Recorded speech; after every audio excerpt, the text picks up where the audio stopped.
थांब का पजू भाऊ, काहून? मी का म्हणतो मा एक तू न्याय करून दे. कसा? माझ्या आज्याच्या 13वीचा कार्यक्रम होता, तर या गावामध्ये मी जेवण करायला बोलवायला गेलो, पण गावातलं एकही लोक माझ्या घरी जेवण करायला नाही आला. अरे ना असं काही लिमिट नव्हती ना का, रात्री 11 वाजतापर्यंत सकाळपर्यंत जेवा, नाही तर 5-6 वेळा जेवा, याच्यात काही लिमिट नव्हती. मोठे मोठे याटम आणून ठेवलं दादा.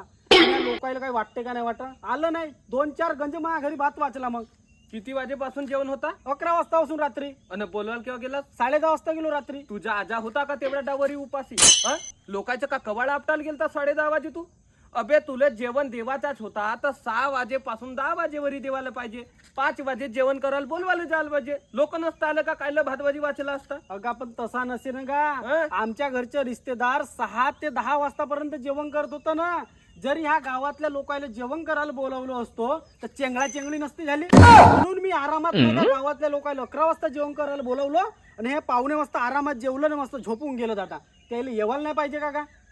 बरं आता भातभाजी किती वाचला? 2 गंज म्हणजे भात 2 गंज आणि भाजी 4 गंज आणि कढी 2 केतल्या.